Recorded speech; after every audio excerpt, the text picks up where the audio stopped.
Saudações, meus queridos e amados irmãos. Eu me chamo Rodrigo Medina Zani e hoje nós daremos início ao curso de difusão cultural Simbologia Maçônica, representações simbólicas do grau de aprendiz maçom nos ritos praticados pelo Grande Oriente de São Paulo. Nessa nossa primeira aula, o tema é símbolos, sentidos e significados.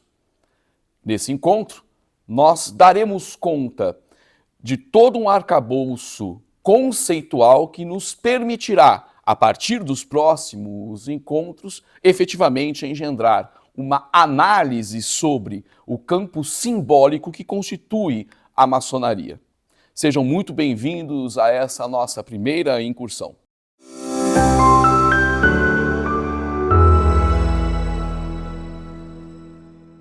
Um sistema peculiar de moralidade, velado em alegorias e ilustrado por símbolos. Assim, no grau de aprendiz maçom, no ritual do rito escocês antigo e aceito, a maçonaria é definida pelo venerável mestre no diálogo travado com o aprendiz maçom que pleiteia aumento de salário.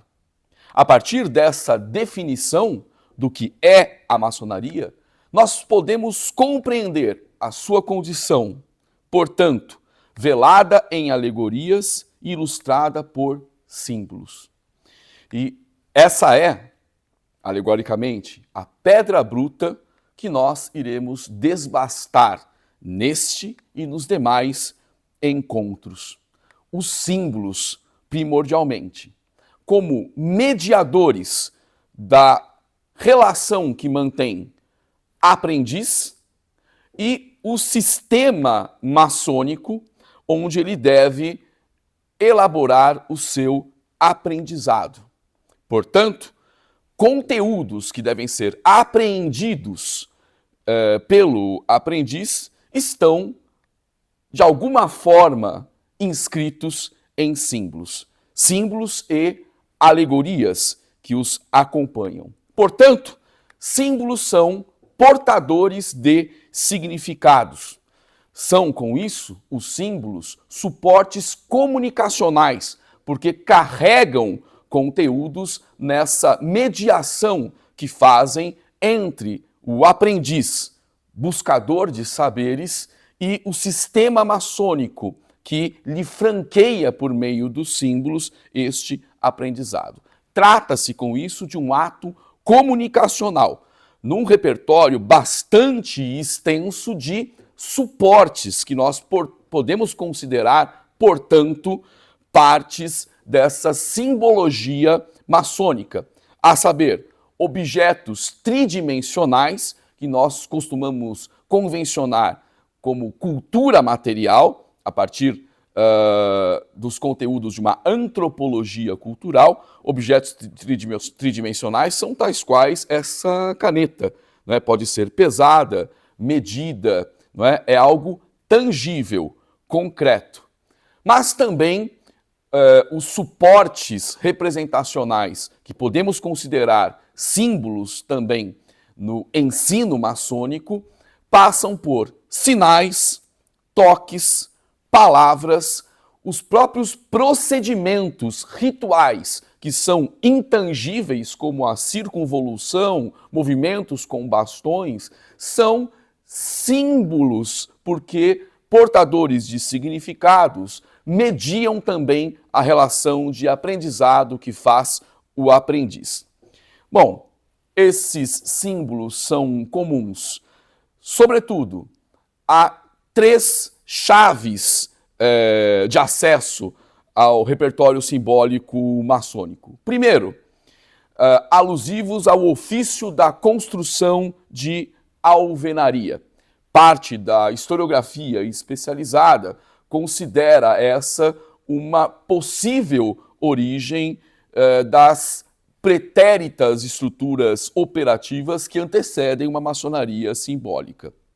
Segundo, elementos de uma cosmovisão judaico-cristã, que também compõem os primeiros repertórios de sistematização desses sistemas maçônicos. E terceiro, ordens militares de cavalaria, que também adentram a esse campo representacional. Portanto, em termos simbólicos, nós temos três grandes alegorias que compõem um sistema maçônico: a trolha, a cruz e a espada.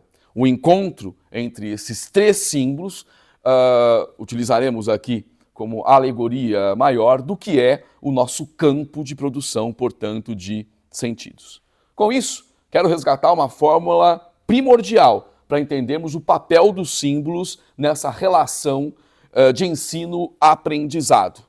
O símbolo, como suporte comunicacional e representacional, está entre emissor e receptor de uma mensagem. O emissor é aquele encarregado da transmissão dos conteúdos que compõem o sistema maçônico. O receptor é o buscador de conhecimento nessa relação de aprendizado. Utilizemos aqui o primeiro grau simbólico para representá-lo, o aprendiz maçom. E o que, por sua vez, pode ser considerado um sistema maçônico. A primeira forma de compreendê-lo é concebê-lo dividido primordialmente em graus. Segundo, os graus, por sua vez, respondem para a sistematização de seus conteúdos aos seus respectivos ritos. Porquanto esteja fácil conceber que a maçonaria simbólica guarda tão somente 3 graus, aprendiz, companheiro e mestre, quanto aos ritos, nós podemos afirmar existirem hoje mais de uma centena de ritos em todo o mundo. Razão pela qual nós vamos esquadrinhar o nosso objeto a partir de um critério muito bem demarcado, os ritos maçônicos praticados pelo Grande Oriente de São Paulo. Mas vamos a uma tarefa que eu havia mencionado, preambular, a de conceber aqui um conceito válido de símbolos e simbologia para que então possamos empreender as nossas primeiras investigações.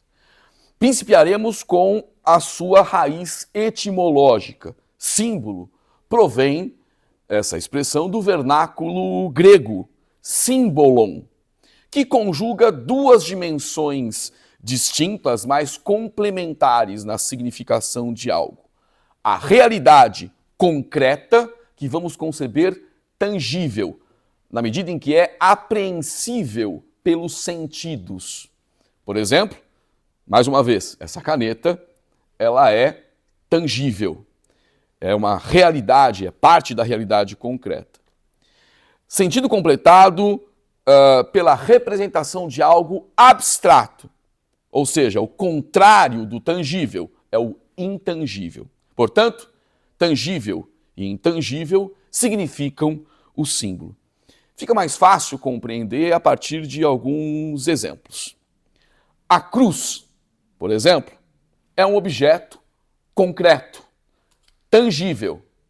O cristianismo que ela representa está no campo do intangível, ou seja, do abstrato. O mesmo podemos dizer sobre outro símbolo, a rosa disposta sobre a cruz. É uma composição de 2 objetos concretos, tangíveis. Já o rosacrucianismo, que é representado por essa composição, é abstrato, intangível. Também podemos afirmá-lo em relação a uma outra composição que nos é conhecida. O esquadro e o compasso conjugados são objetos tangíveis, concretos. E a maçonaria, que esses objetos compostos representam, inclusive no senso comum, não apenas para nós maçons. A maçonaria é, nesses termos, intangível, porque representada por essa composição concreta e tangível. Pois bem, dando conta dessa raiz etimológica, passemos ao campo dos estudos acadêmicos sobre a análise simbólica, ou melhor, da dimensão simbólica que constitui a realidade social, ou outra forma de dizê-lo, o campo propriamente do estudo dos símbolos. Nesses termos, o campo é o da semiótica. Já a simbologia aplicada à fala é o campo da semântica. E o estudo dos símbolos característicos, por exemplo, dos sonhos, das fantasias e da imaginação, são objetos de interesse da psicanálise. Portanto, semiótica, semântica e psicanálise são as áreas de conhecimento científico que produziram ao longo do tempo conceitos apensos, elaborações teóricas que permitem definir esse campo de estudos sobre o qual nós vamos enveredar, porque é dessas sistematizações que nós vamos colher instrumentos para a nossa análise. Dito isso, passemos em revista algumas de suas principais elaborações. A começar por Carl Jung, um dos próprios criadores da chamada psicologia analítica, para o qual o símbolo é uma ferramenta absolutamente indispensável à mente humana para a própria compreensão da realidade ao entorno do indivíduo, tanto quanto para que compreenda ele a si mesmo. Ou seja, a compreensão da própria realidade social é mediada por símbolos. Logo, se os símbolos são portadores de sentidos e significados, a própria realidade é significada, portanto, nos esforços que a condição humana empreendem para compreender o seu entorno e como se situa o indivíduo neste entorno, que não é apenas um entorno natural, é um entorno social. Sendo assim, não apenas os símbolos são mediadores da relação de compreensão do indivíduo em relação ao seu entorno. As coletividades humanas, para difundirem essa compreensão enquanto saberes, o fazem por meio de símbolos.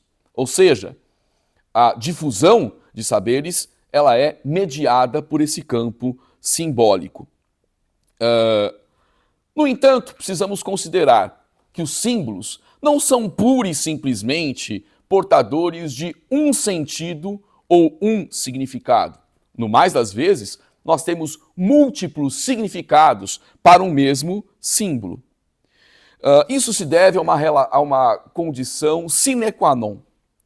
O transporte no tempo e no espaço, não apenas desses símbolos, mas levando-se em consideração que esses sentidos e significados estão carregados de conteúdos ético-morais, tanto a ética quanto a moral estão em movimento, em perene transformação, tanto no tempo, em distintas épocas, quanto no espaço, em distintas localidades. Portanto, as referências necessárias para que aquele que deseja aprender acesse o conhecimento contido nos símbolos, as referências também mudam, sob preço de algumas delas se perderem e os símbolos acabarem, então, tornando-se ou inacessíveis ou de acesso muito restrito a determinados grupos.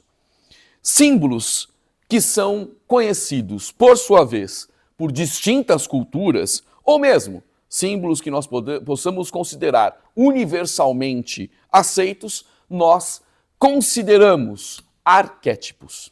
Arquétipos não são quaisquer símbolos. Arquétipos são símbolos reconhecidos universalmente.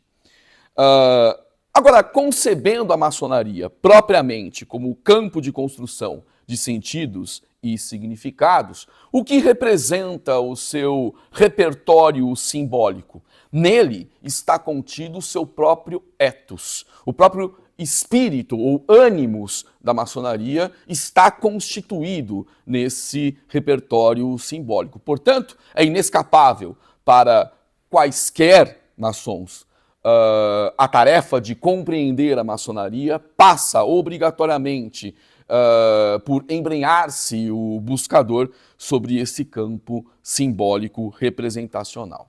Bom, voltando a essa formulação junguiana, a interpretação dos símbolos, sobretudo porque constitui essa elaboração teórica como um campo da psicanálise, não é? Das teorias da psicanálise, a interpretação dos símbolos em sonhos, fantasias e imaginações permitem o acesso, nesse campo de estudos, às camadas mais profundas da psique humana.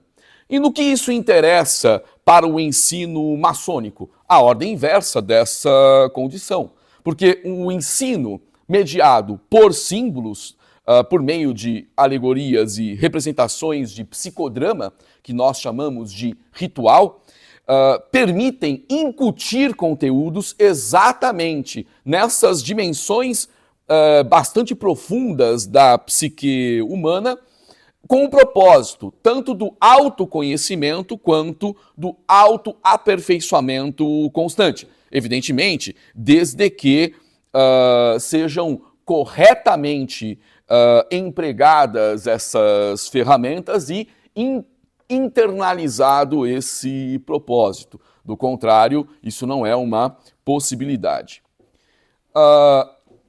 O segundo autor que eu invoco aqui para um exercício primeiro de sistematização teórica e conceitual é, desde a sociologia francesa, Pierre Bourdieu, para o qual os símbolos, tanto quanto sistemas simbólicos, fazem parte do próprio processo de humanização e convívio das gentes.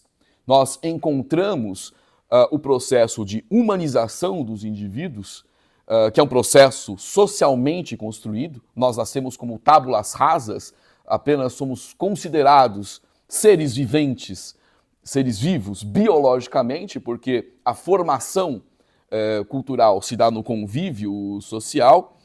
Ela está contida em instâncias institucionalizadas de humanização, a saber, a religião, a educação, a linguagem, a arte, etc. Portanto, a vivência das gentes é mediada pelos símbolos. À guisa de exemplo, concebamos a escrita. A escrita que me apoia aqui para que eu sistematize as ideias que vou desenvolver nessa aula. A escrita é toda ela codificada em símbolos. Eu posso ver aqui a letra A, que é um desenho. Mas convencionou-se socialmente e em termos históricos que este símbolo represente a letra A, que representa o fonema A, que numa determinada concepção me permite registrar e difundir e acessar um repertório de ideias, conhecimentos. Então vejam, a importância descomunal dessa dimensão simbólica da vida social. Outro autor que nos interessa para análise do universo ou dos universos simbólicos é, também desde a França, Michel Foucault, que por sua vez dedicou as suas investigações à análise da correlação entre universos simbólicos e estruturas de poder. Propriamente porque todo poder é representado simbolicamente. E também o poder é legitimado por símbolos. Seja símbolos de grandeza, seja símbolos de superioridade, enquanto fortaleza militar, grandeza econômica ou superioridade intelectual, moral. Vou dar aqui um exemplo historicamente determinado, que é o da coroação de um monarca nos quadros, por exemplo, de regimes absolutistas, que vigoraram no processo formativo dos Estados Nacionais durante os primeiros séculos de uma era moderna. convencionou-se que os reis tinham que ser coroados na sede da cristandade latina, o Estado Pontificial, sendo a sua autoridade máxima, o Papa, aquele que deveria investir o rei de sua coroa. Em termos simbólicos, o que isso significa? Que a origem do poder secular, que a origem do poder monárquico é divina. A saber, o rei é augusto porque é ungido por Deus. Vejam o que significou a coroação de Napoleão Bonaparte. No auge da expansão do Império Napoleônico, durante o processo histórico da Revolução Francesa, no final do século XVIII. Ele toma a coroa das mãos do próprio Papa e ele mesmo a coloca em sua cabeça. Vejamos que um dos princípios basilares da Revolução Francesa do século XVIII é o da soberania popular.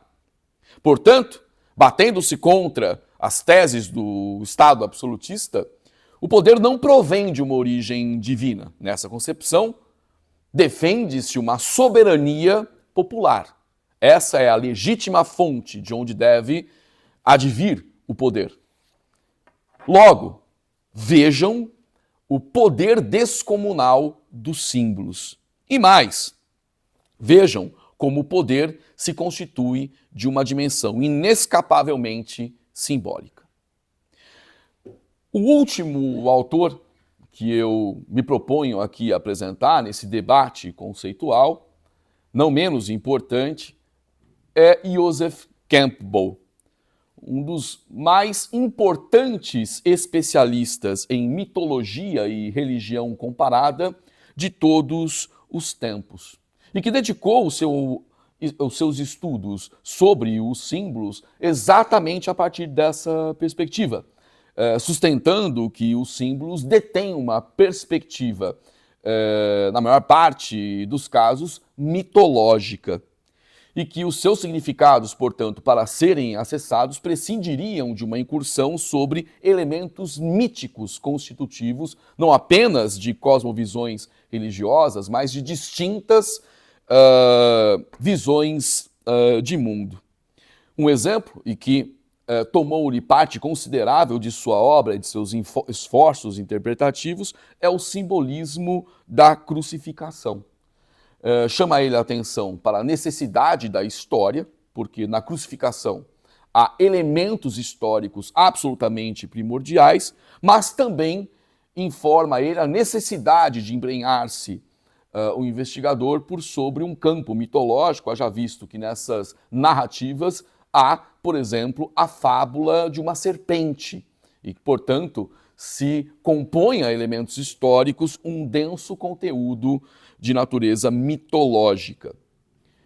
Por fim, é importante considerar, aproximando-nos do universo maçônico, que a simbologia, por prescindir a decodificação necessária de seus sentidos e significados para que se chegue efetivamente à compreensão dos seus conteúdos, foi um instrumento dos mais eficazes para guardar segredos. Isso porque, ocultos aos olhos de não iniciados, determinados conhecimentos considerados inacessíveis ao senso comum, por razões as mais diversas, estariam ali protegidos. Essa é a concepção que fizeram diversas escolas de mistérios desde a civilização egípcia, a saber, desde a antiguidade médio-oriental, as chamadas escolas de mistério, que se rastrearmos, têm origem nos cultos de sacerdotes rendidos ao deus Tote, no Egito, das quais derivam as ciências totêmicas, por exemplo, cuja representação grega é o hermetismo, uma alusão a Hermes Trismegistus, não é? Esses conteúdos guardados como segredos, assim atravessaram a história de uma antiguidade médio oriental, chegando-nos ao milênio medieval e adentrando a era moderna e contemporânea. Assim, ordens alquímicas proscritas, por exemplo, durante todo o milênio medieval, puderam, em segredo, operar e transmitir os seus ensinamentos. Se nós considerarmos que essa é, por exemplo, a origem da química moderna, tanto quanto ordens de hervatários gestaram uma farmacologia posterior, são essas ordens fundamentais para o progresso da própria humanidade. Mas tiveram que operar em segredo, porque foram perseguidas, uma vez consideradas as suas práticas heréticas e pagãs, segundo a autoridade eclesiástica representativa da cristandade latina durante o mesmo período. O mesmo nós podemos dizer de movimentos nacionalistas, que pariram as jovens nações na primeira metade do século XX, durante todo o século XIX, tempo de esfacelamento dos impérios formais. Os nacionalismos que reivindicavam a autodeterminação dos povos nos limites dos grandes impérios tiveram que se reunir em segredo e utilizaram para isso essas estruturas pretéritas de ordens alquímicas, né, para que suas reuniões pudessem ocorrer no foro privado. Então, muitas dessas ordens acabaram gestando processos fundamentais na própria constituição do mundo contemporâneo. É importante repisar esses temas porque, sob vários aspectos, a maçonaria é herdeira de muitas dessas tradições. A maçonaria, como escola, ela é portadora de um sistema de ensino que também não permite revelar os seus saberes tanto aos não iniciados quanto àqueles que ainda não acessaram os graus dos quais aqueles determinados repertórios, então inacessíveis, não é? Se constituem. Logo, nós temos a concepção de uma maçonaria simbólica, ou seja, uma maçonaria que opera primordialmente a partir de símbolos e neles contidos sentidos e significados. Tomemos como exemplo a simbologia elementar do grau de aprendiz maçom, o desbaste da pedra bruta, que refere um trabalho persistente de autoaperfeiçoamento absolutamente necessário para que quaisquer outros graus possam ser galgados. E as suas ferramentas básicas, o malho e o cinzel. Estou tratando do quê? De objetos tridimensionais, tangíveis, mas que têm na sua dimensão intangível a condição de representar o desbaste das asperezas do caráter do indivíduo na direção do autoaperfeiçoamento, que é condição preambular ao autoconhecimento. Ambos necessários para que o indivíduo, tendo trabalhado a si mesmo, possa contribuir para o construto social. Nós atribuímos essas ferramentas também uma significação importante. O propósito de vencer as paixões e submeter a vontade do indivíduo.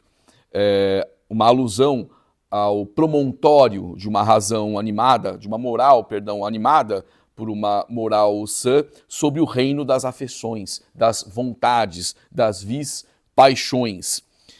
Portanto, vejamos que o simbolismo tem um sentido bastante elementar, que é pedagógico, a saber, compreender pela representação alegórica as instruções que os irmãos têm acesso nas suas respectivas lojas.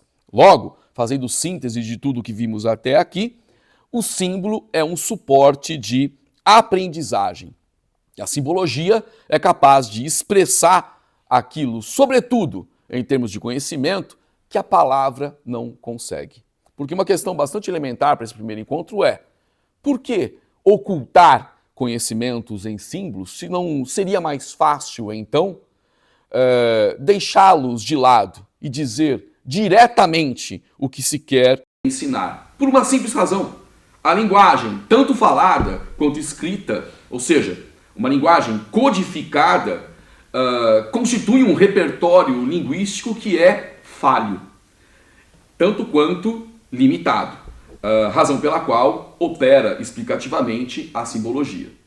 É limitado esse repertório linguístico, sobretudo porque os temas tratados pela maçonaria estão inclinados muito mais à alma, ao intelecto e ao espírito dos maçons do que propriamente aquela superficial camada da cognição humana que a razão pode acessar. É o mesmo que dizer que, por vezes, uma poesia, uma pintura, uma representação artística sob diversos suportes pode comunicar muito mais a alma humana do que teses e teses de elaborações acadêmicas podem fazê-lo. O símbolo também carrega esse poder absolutamente impressionante de nos comunicar às instâncias mais profundas da compreensão humana, conteúdos que a razão, na sua forma mais racionalmente colocada em termos lógico-dedutivos, poderia apreender. Logo, encerremos com a seguinte condição para uma maçonaria simbólica, já que começamos essa aula com uma definição obtida dos nossos rituais. A maçonaria é uma escola. No entanto, ela é uma escola muito distinta daquelas convencionais, onde se opera uma ciência formal sistematizada, sobretudo no século XIX, com o advento do método experimental.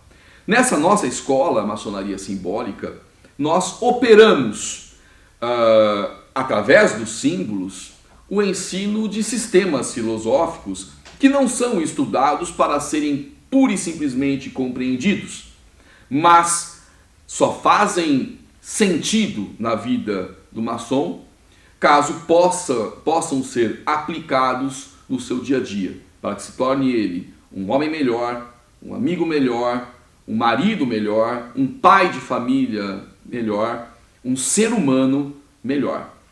Bem-vindos à nossa escola. É por isso que aqui estamos também.